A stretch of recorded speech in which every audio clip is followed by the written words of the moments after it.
Taste the Daily. மக்களுக்கு அளித்த வாக்குறுதிகளை நிறைவேற்றாமல் விளம்பரத்தில் மட்டும் திமுக அரசு குறிக்கோளாக இருப்பதாக சட்டமன்ற எதிர்க்கட்சி துணைத் தலைவர் ஆர்.பி. உதயகுமார் விமர்சித்துள்ளார்.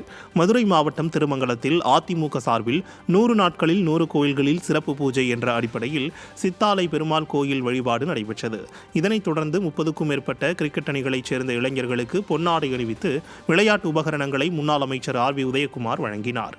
தொடர்ந்து சவுடார்பட்டியில் பொதுக்குழு உறுப்பினர் சுமதி சாமிநாதன் ஏற்பாட்டில் மதுரை புறநகர் மேற்கு மாவட்ட அம்மா பேரவை மாவட்ட செயலாளர் தமிழழகன் தலைமையில் நடைபெற்ற அன்னதான நிகழ்வையும் ஆர்.பி. உதயகுமார் துவக்கி வைத்தார்.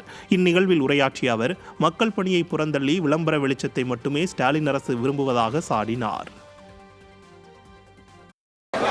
இந்த 4 ஆண்டு காலத்திலே கொடுத்த வாக்குறுதிகள் எதையுமே நிறைவேற்றாமல் இன்றைக்கு இருக்கக்கூடிய இந்த அரசு ஒரு விளம்பர வெளிச்சத்திலே தன்னுடைய முகத்தை அடையாளம் காட்டுவதை மட்டும்தான் அவர்கள் அக்கறை செலுத்துகிறார்களே தவிர உழைப்பின் மூலமாக மக்களிடத்திலே நல்ல பெயரை பெற்று உழைப்பின் மூலமாக மக்களுக்கு சேவையின் மூலமாக மக்கள் தொண்டே மகேசன் தொண்டு என்று பேரறிஞர் பெருந்தகை அண்ணா அவர்கள் இன்றைக்கு இந்த தாரக மந்திரமாக கொண்டு வாழ்ந்த அவர் தொடங்கிய இன்றைக்கு திராவிட முன்னேற்ற கழகம் ஒரு குடும்பத்தினுடைய ஆட்சியாக இன்றைக்கு மாறி இருப்பதை நாம் பார்க்கிற போது இந்த ஒவ்வொரு தமிழர்களும் இன்றைக்கு வெற்றி தலைகுனிய வேண்டிய நிலைமை.